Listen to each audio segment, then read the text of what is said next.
Well, ladies and gentlemen of the press, thank you for coming this afternoon.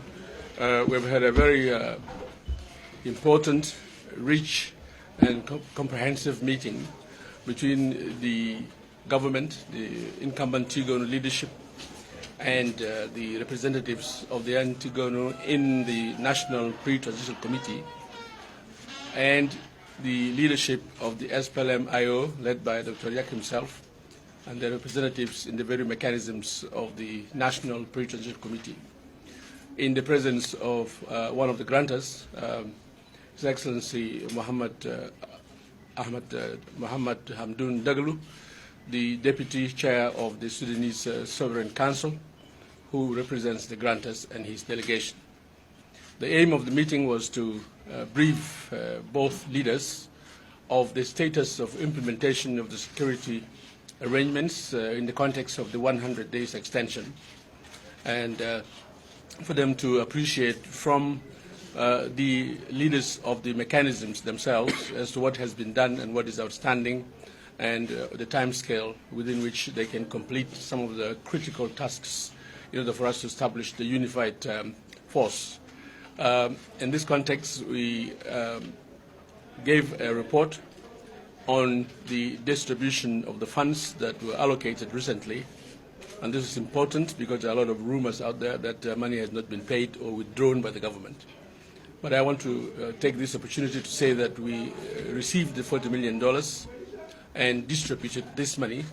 16,582,000 went to the security mechanisms, out of which 3.5 million went to the Joint Defense Board, 4 million to the Joint Military Ceasefire Commission, and 5 million to the Joint Technical Security Committee. The DDR received 2 million. The Strategic Defense and Security Review Board got 1,100,000. The CDSAM Board received 131,250.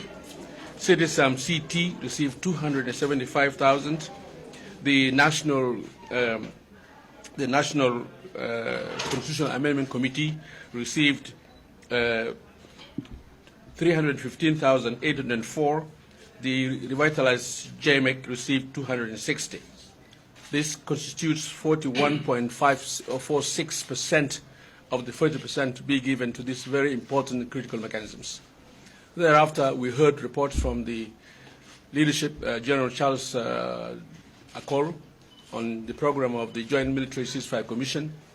And then we heard from General Rin Tweng, who is the head of the Joint Transitional Security Mechanism and his co-chair and secretariat.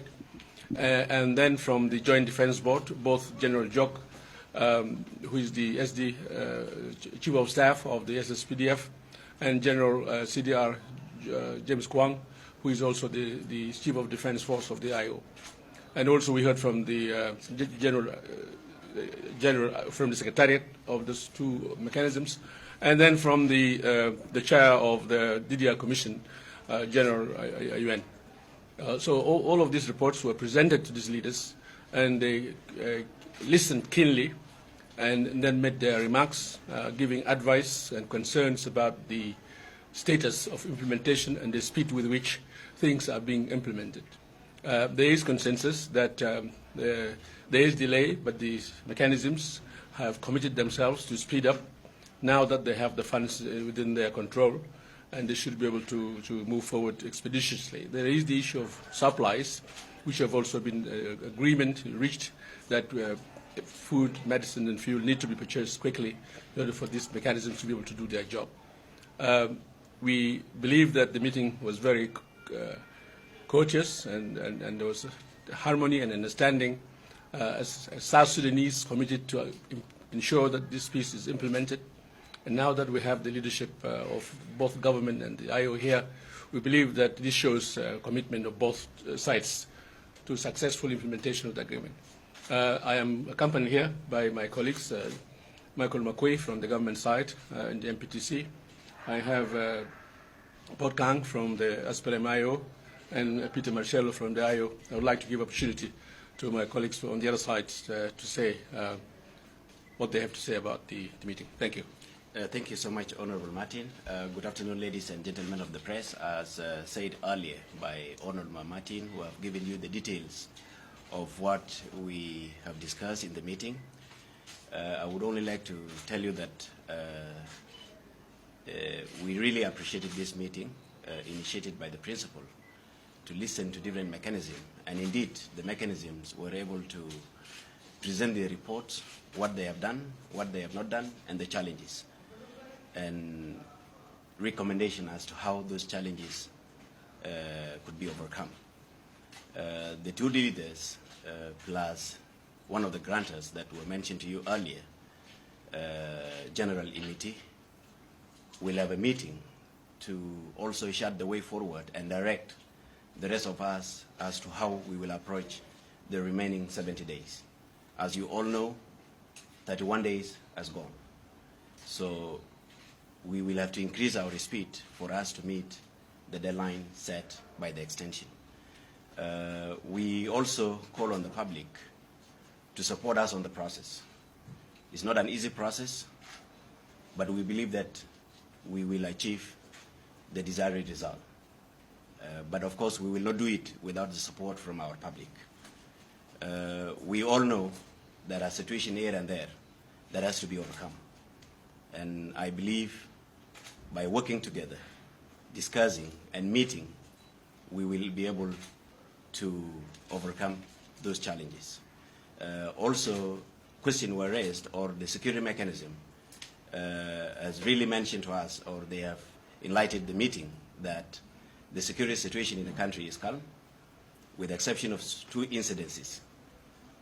One in Mayardit, and we are all calling on them, those in Mayardit, to really seize that.